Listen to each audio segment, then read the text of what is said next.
In this lecture, we are talking about methods of interpreting art. To interpret a work of art is to respond to it. A work of art is an expressive object made by a person, and unlike a tree or a rock, for example, it is always about something. Unlike trees and rocks, artwork calls for interpretation. Interpret.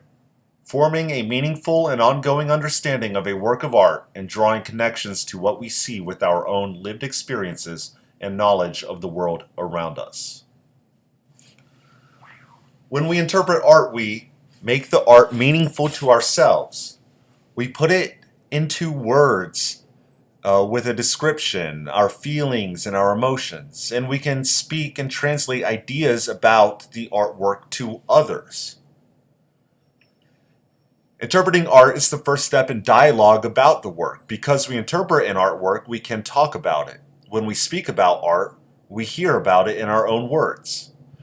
When we verbalize our thoughts on artwork, we hear it in our own words, we create dialogue with another viewer or our community, generate responses from our peers, respond to other insights, and formalize a deeper understanding of the work.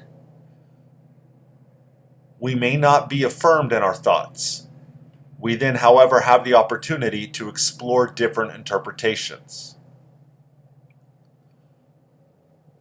The gist is that when we verbalize our thoughts, we can start a discussion and we can change our beliefs, alter our beliefs, or influence others, people, but our verbalizations of our own beliefs are true to you and true to the artwork. There are different principles for interpreting art. And when you are interpreting art, I want you to keep these in mind. Remember that artworks have aboutness. They are about something. Interpretations are arguments. So when you interpret something, you are making an argument, and you can be persuasive in that argument. Or you can be persuaded by another argument. There can be differing interpretations. There are multiple interpretations of any given artwork, and those interpretations can coexist. Not all interpretations can necessarily coexist because some are better than others, but different interpretations can coexist. And of course, they can contradict each other. And like I said, some interpretations are better than others. So, you got to trust your gut. Artworks may be interpreted, but not artists. You can talk about the life and times of an artist, and a lot of times it makes it valuable in understanding where and why the art comes from. But we're not going to make value judgments on who that artist was in terms of their accomplishments or in terms of anything else. An interpretation does not need to match the artist's intent. That is very important. An artist will sometimes say that their artwork is about one thing, and you're like, I don't know. I don't really see that. An artwork might be inspired by a school bus, so they paint a canvas yellow. But if we've never seen that school bus and we don't understand the relationship between that art and the school bus, it's a moot point. The art would be about yellow if it's a yellow painting. So the intent, again, does not have to match what the interpretation of the artwork is. Art is about the world in which it emerged. It is always about the world in which it emerged. Art is about other art. Art comes from a culture, a history. All these things pile up on each other to create the opportune time to manifest a work of art. So art is about the world in which it emerged. And interpretations are not always right. Your interpretation is not the absolute truth. An interpretation from another person is not an absolute truth. And like I said, an interpretation of an artwork by the artist who made it is also not about is not an absolute truth. Artwork is about what you see, what you feel, but it can be contradicted by other people, other things. So a good interpretation presents artwork in its best light rather than in its weakest. It implies a worldview. A good interpretation should tell more about the artwork than the interpreter. To elaborate, when you're talking about artwork, don't talk about your own experiences unless they absolutely pertain to understanding that artwork. Just talk about the art. A good interpretation has coherence. It corresponds to the artwork and it includes every aspect of the artwork. A good interpretation is ultimately a communal endeavor. So you come up with an interpretation, you're going to maybe do some research, talk to other people, figure out what other people say about it, and then either you agree or disagree or you change your mind, and it becomes a communal endeavor. So, how do we interpret art? I've identified 4 steps that you must go through in making a good, qualified interpretation of an artwork. We have first describe the artwork, create a description, and then analyze the elements of that artwork. And then you will do some research, interpret in your own words.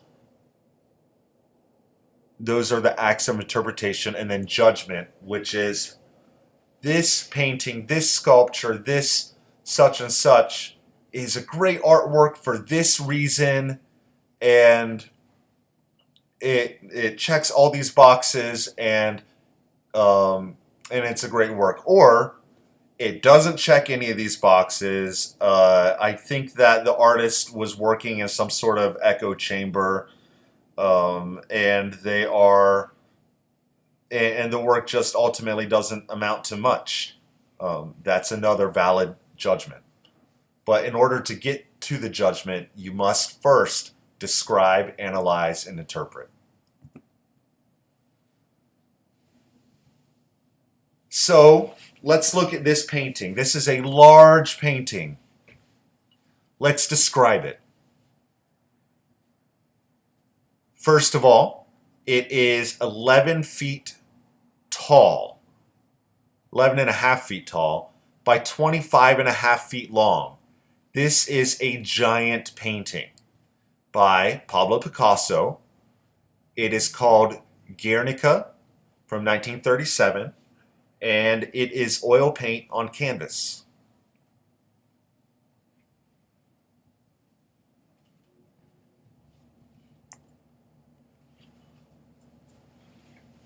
So what is the style of the artwork?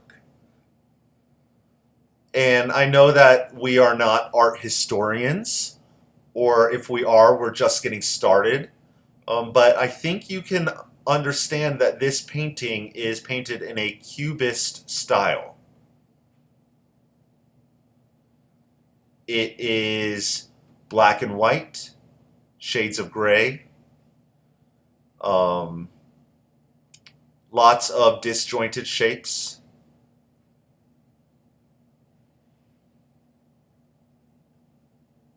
We've got bits of people, fragments of animals, fragments of objects and things. All of these objects that we see in front of us, they all amount to the subject matter. So again, what is the subject matter? The subject matter is everything that we see in a work of art. It is not why we see what we see. It is just listing off what we see. So what is the subject matter?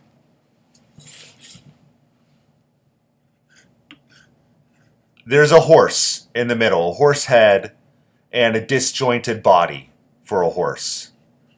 He is neighing or screaming, yelling, whatever horses do because he looks scared. We see a person with their head coming out of a window and arms sticking out holding a lamp. We see a person who looks like they're falling from a building that looks like it's on fire, and it looks like that person might also be on fire. Maybe they jumped out a window. We see a person going down the street looking, seeing what they can find. What are these people looking at in the horse? Well, over here on the left, we see what looks like a disjointed child, maybe a dead child, in the arms of a screaming mother. We see a bull that is freaked out. And not to mention a decapitated head from a person, decapitated arms, and a broken sword, and a light bulb, and what might be light. We're describing the subject matter. This is all of the stuff in the artwork. What is the title? Again, it is Guernica, and it is by Picasso, and it is oil paint on canvas.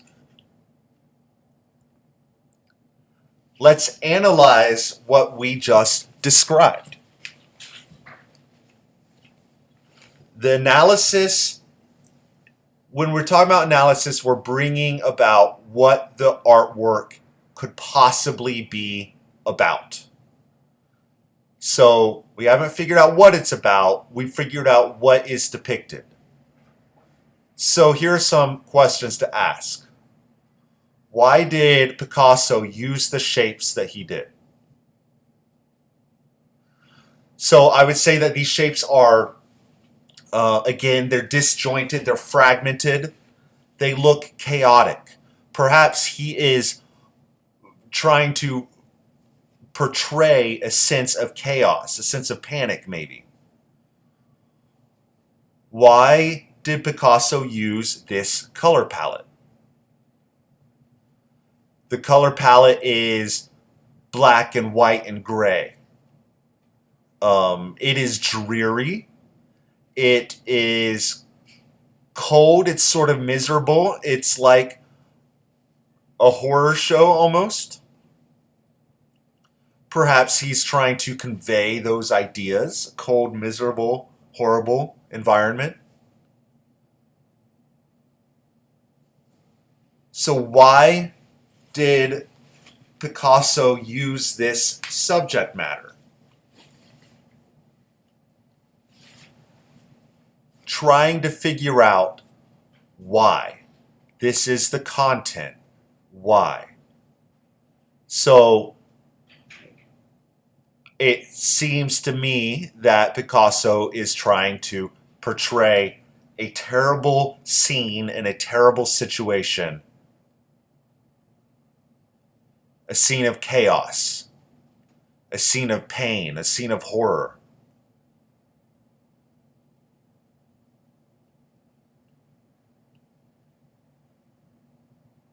The title of the artwork, Guernica, what does that mean? Now, I understand that you may not understand words, terminology, things like that for lots of different things, titles of artworks, stuff like that.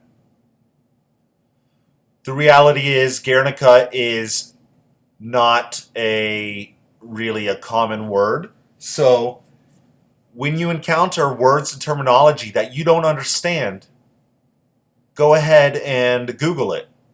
Get on your phone, jump on your computer, Try to do a little bit of research that will help you figure out what's going on. So Guernica, if you look it up, you'll find is the name of a small city in Spain. So it's a proper noun. It is a place. What year was it painted? It was painted in 1937. Here's a question for you. What was happening in 1937? Do you know? I'll give you a clue. It wasn't World War I and it wasn't World War II. It was the time between World War I and World War II.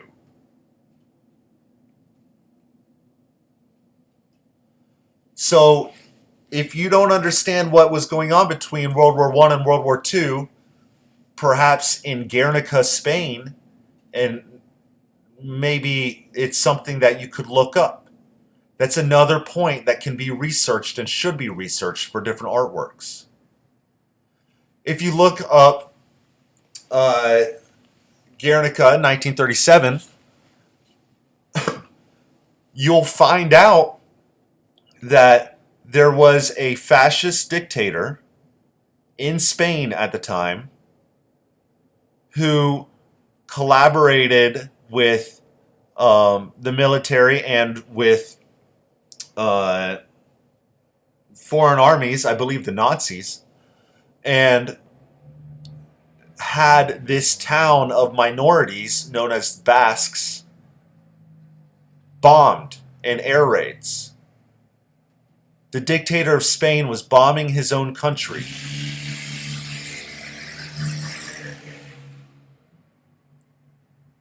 So those were the current events. Fascism was growing in Europe.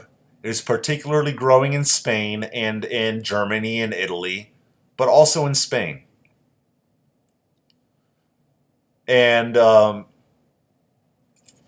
so that might give you a clue as to what the painting is about in the analysis. Just doing a little bit of research to find the time and the place and the year and the name. So again, the place, I think you could assume that the place is a urban scene because you've got buildings, you've got people, you've got fire. And so it looks to me a city that's on fire, probably Guernica, looking at the name.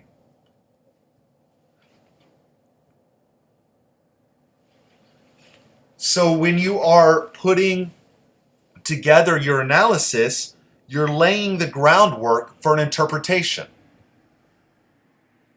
Interpretation is where you take all of the points, all your curiosities, everything that you were looking up, everything you were curious about during the analysis, and string them together into a dialogue, something that you can speak to other people. So, interpretation can be tricky. The key to analysis and description is to be curious about everything. The key to interpretation is to follow your curiosity to logical conclusions, and more than anything, create internal dialogue. Put your thoughts into words and speak your mind. There are two acts of interpretation that we will be discussing. One of them is your personal and individual interpretation, and the other one is communal and shared, which is a research-based interpretation.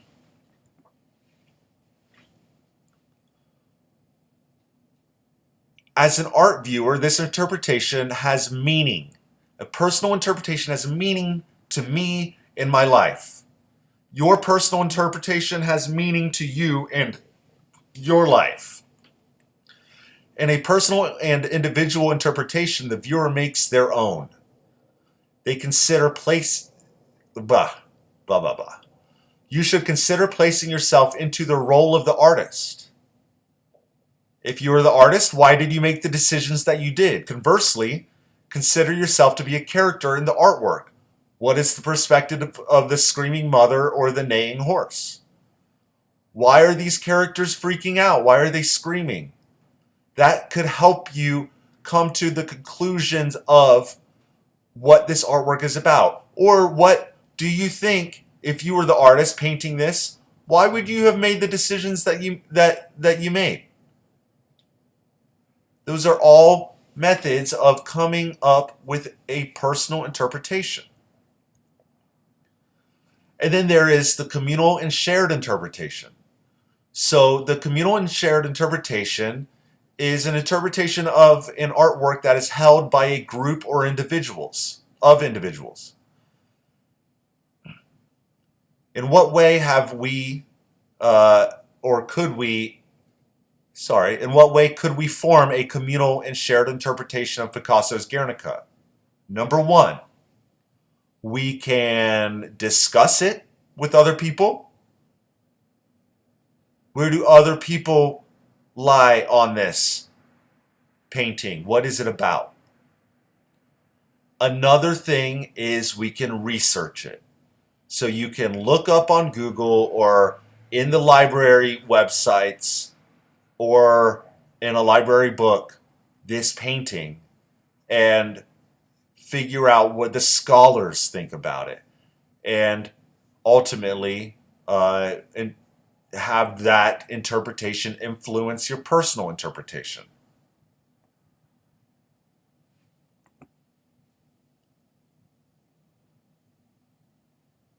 Interpretations are passed on to us as common knowledge in history, art textbooks, lectures like this, or even research on the internet. So this is a screenshot of a website from Oxford Art Online. This is a resource that you can find on the library's website. It is it's there to use. It's great. It is like Wikipedia, but better because your teacher won't be upset at you for using it. So I looked up Spanish Civil War, or Guernica, I suppose, and I got the Spanish Civil War, and it tells me about the history of the Spanish Civil War and Guernica. So I went to the Harper College Library and found this information. So the last step of an interpretation is what the artwork is. What is the artwork all about? What is your position on this artwork? What will you carry with you when you speak later about this or another work? Let's see if I can do this off the cuff. This is my judgment. This is not your judgment, though you may come to a similar judgment. This artwork is appears to be a documentation of bombing and air raids in the small town of Guernica in Spain in 1937. It is a snapshot in time. My position on this artwork. I really like this artwork because this is important, because is very important and is required in your judgment. This artwork is important because it shows the snapshot in history, it shows the emotion, it shows violence that a dictator can impose on his own country. I think it's a brilliant depiction of all those things, and it's able to allow me to sort of transport myself into the image and feel the emotion of what the characters are feeling. What will you carry with you when you speak about this later?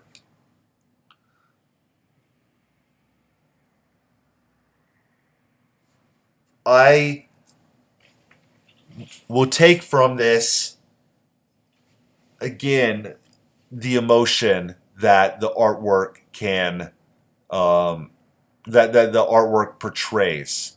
When I interpret or understand artwork of current events or artwork of historical events, it gives me a window into seeing what those works are about or how to interpret those works or the emotion that can be achieved in those works. Done. It's a great judgment. So interpretation can be tricky. The key to analysis and description is to be curious about everything. Again, I already said this, but again, the key to interpretation is to follow your curiosity to logical conclusions, and more than anything, create internal dialogue. Put your thoughts into words and speak your mind. All right, so let's practice. I want to show you this handout that's available for you on Blackboard, and I call this the Methods of Interpreting Art cheat sheet. So these are all the reminders here of interpreting art. And then on the next page, we have the process of interpreting art. So if you ever forget, or if you happen to be writing a midterm exam or a museum visit essay, this paper will come in handy, basically because you'll be graded on the completion of all of these touch points in the paper. So these are reminders. This is what what it means to interpret art. And when interpreting an artwork, we do these. We make the artwork meaningful to ourselves, put into words a description or feelings of our emotions, and we can speak and translate ideas about artwork to others. These are the principles of interpreting artwork, and these are what makes for good interpretations and what makes for bad interpretations.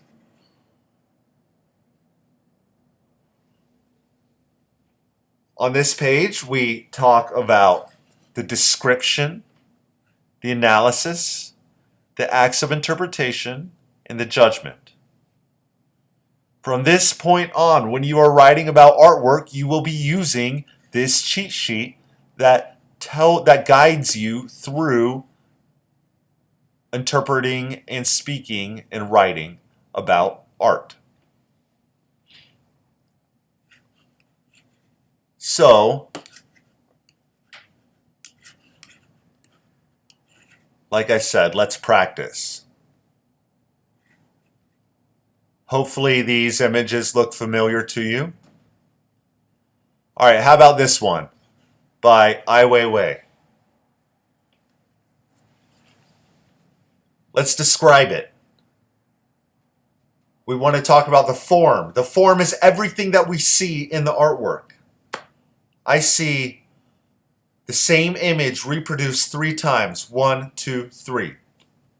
It seems rather well balanced, sort of a horizontal balance in kind of a grid. I guess it's only 3 of them. But we see a progression of the same person that's in each image dropping this urn. So the first image, it's in its hand. Second image, it's falling. Third image, hit the ground. That's implied motion.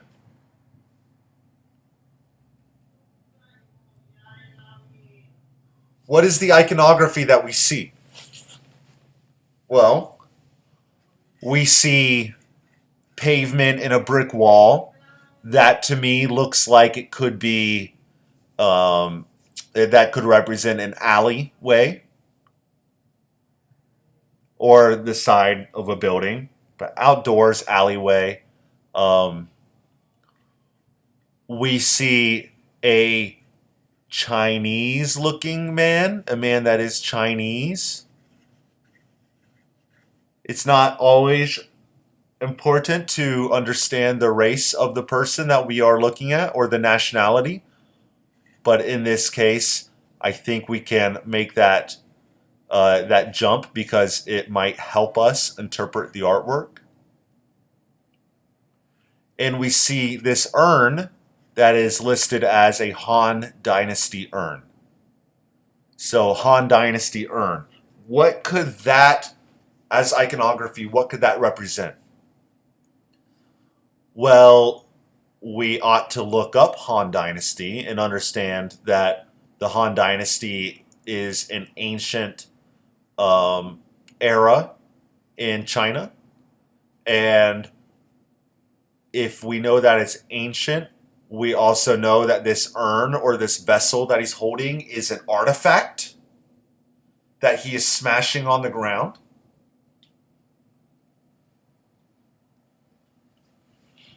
The medium. It is a C print. That is a photograph, a print of a photograph. But these are 3 photographs. Our technique, black and white. Large. 60 inches tall, 65 inches wide for each image. So those are a little bit less than larger than life. So large black and white images.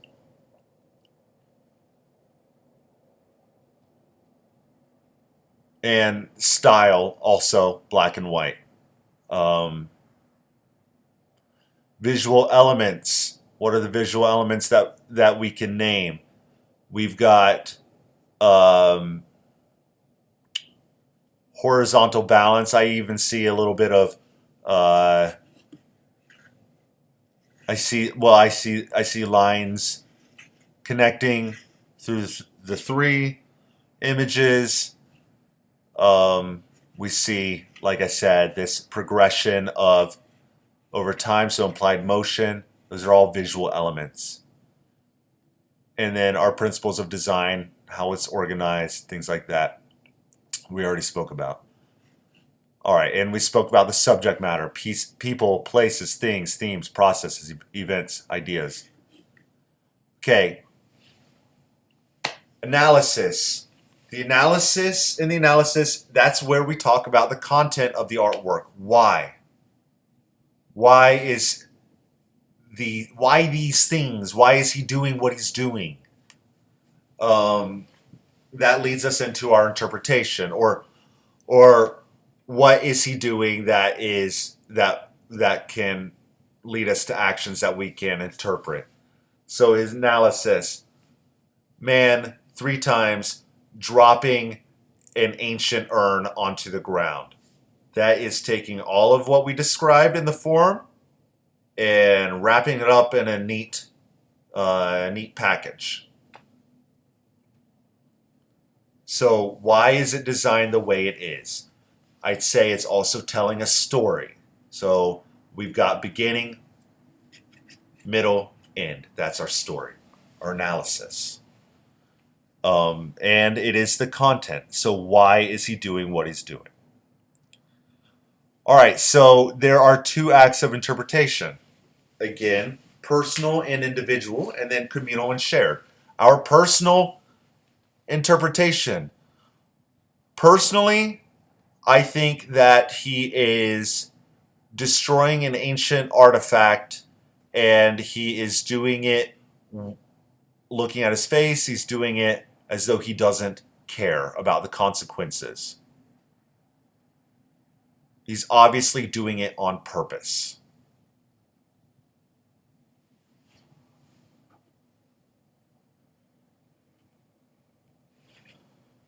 I think that this artifact probably means something to his country and to his nationality. And I think it's a big FU to the Chinese government.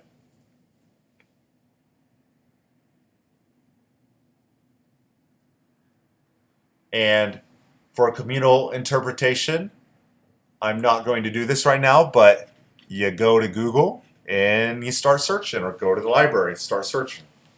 And then judgment.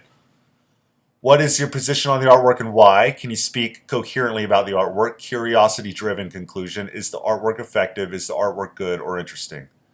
So, your opinion. What is the artwork about?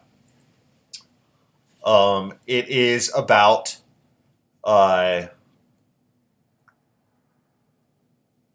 or what is the yeah what is the artwork about? Do I like it? My opinion. So the artwork, I like the artwork. I think it's interesting. I think it's provocative. I find it disturbing that he could be dropping this ancient artifact onto the ground, destroying it. I assume that it's a rare artifact. Truthfully, that's also something that could be looked up. I like it because I like the action of him doing that, of the destruction, the the sense of fu to the establishment, to history, to all this, um, and I think it's well executed. All right, I'll try to move a little bit faster, but I want to move on.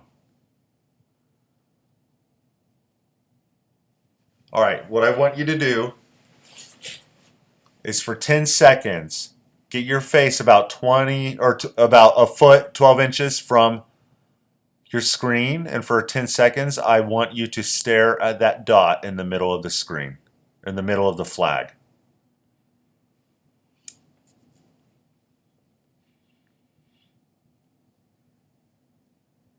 Keep staring, keep your eyes open.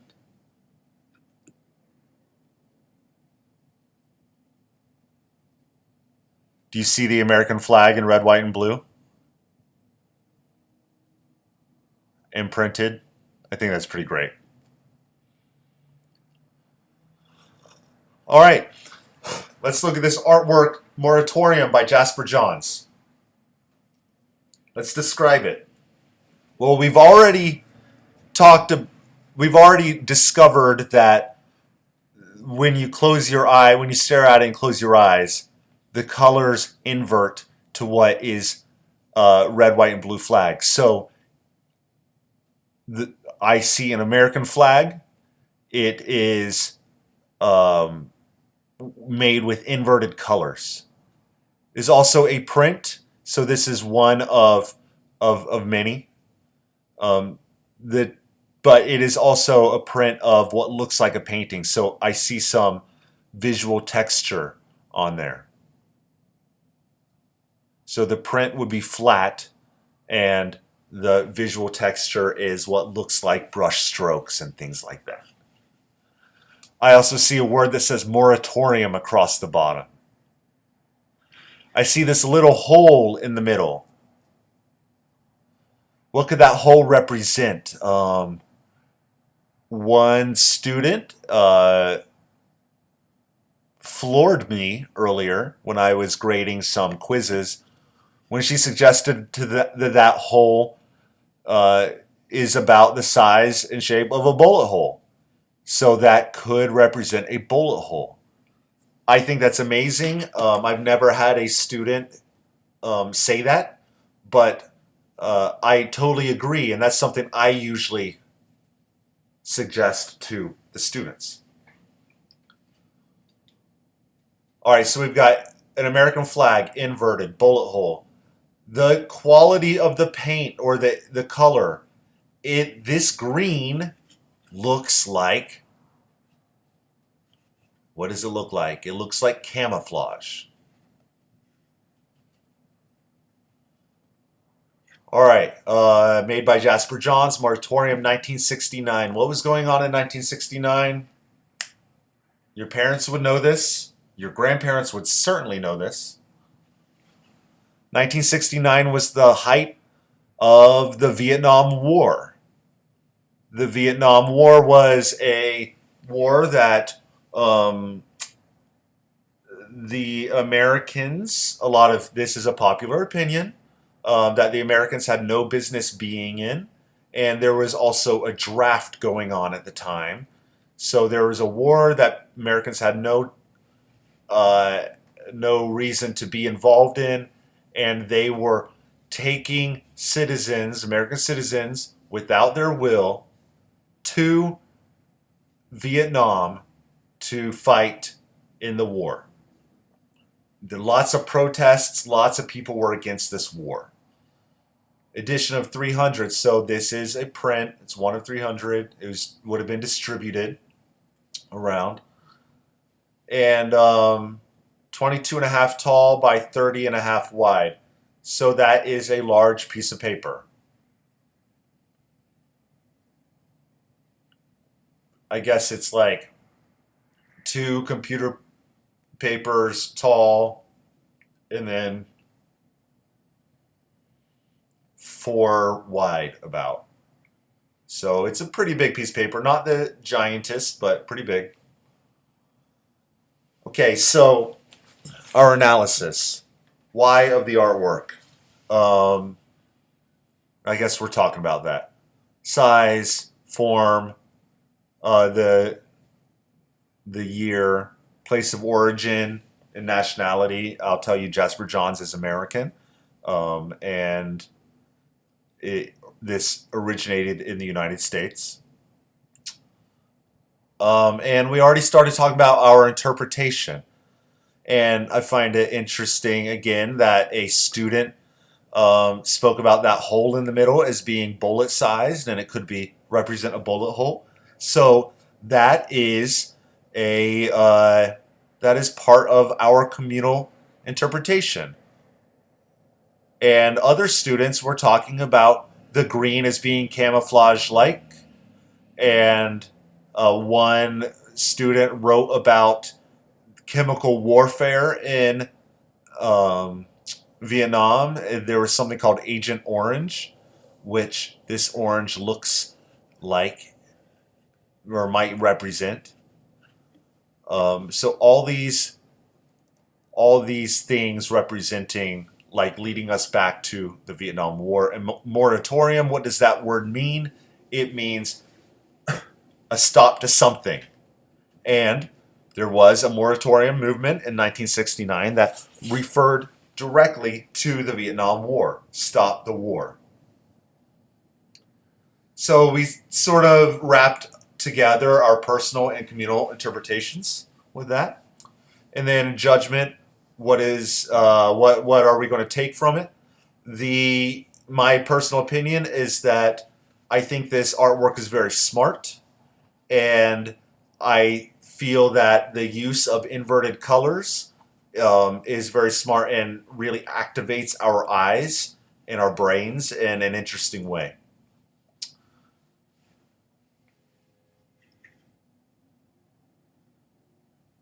All right, this one is a little goofier, but let's discuss.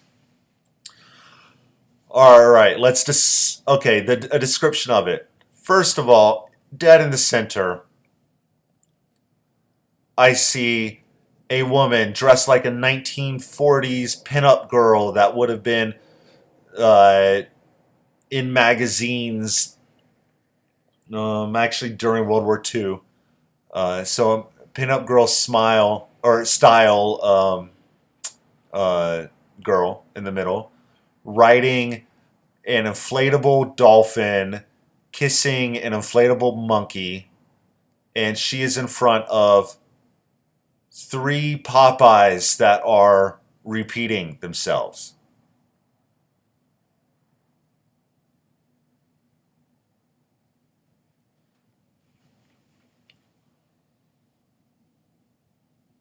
There's also lots of squiggles. What the heck is going on up here? Squiggle grays and swirly grays. Something that looks like water, almost like a beach, or like in sand. Maybe some of that almost looks like a horizon over here. This could be a landscape. Um, this is a large painting, 108 inches tall, so that is, what, 11 feet tall? Am I right? No, 10 feet, just less than 10 feet tall, and then about a little more than 12 feet wide. 2010, and the title says what is there. I do feel that the composition is varied. I don't think that it's very unified. I do feel that the focal point, though, is very clearly this girl here, and maybe this interaction of this of the eyesight, the I'm blanking, the psychological line between the girl and the monkey. I feel that the lines lead me up to here and over to here, and then that interaction here. So I feel like this is the focal point. I feel that other than that, it is incredibly varied. And there is seemingly not a great relationship between Popeye and the girl and all these squiggles, and perhaps not a great relationship between these three characters here. So it is varied in content, it is varied in design. I do not feel that it is unified. You can make an argument that because Popeye repeats 3 times, there is a bit of unity, though not that much. So why of the artwork or the analysis of the artwork? This is difficult, I will grant you. I don't feel that the analysis that there's a plain explanation as to why, certainly not as clear as with Moratorium here. But we can talk about the juxtaposition of differing objects, and I would come to the conclusion that perhaps it is about, I suppose that's an interpretation, but it is about the juxtaposition of objects, of differing objects. And personally, I like the work. I don't think it's the world's best artwork, but I find it interesting because I appreciate the colors and I appreciate the strange juxtaposition between the objects. But overall, I don't feel that it has much meaning to it. It is very dull in terms of, or it's not. It's very shallow in terms of the depth of what it means, what it's about. So those are our exercises or our practicing, and that is the end of our lecture. Don't forget that we've got a cheat sheet, and this cheat sheet should be at your fingertips whenever you are writing a paper or writing about artwork.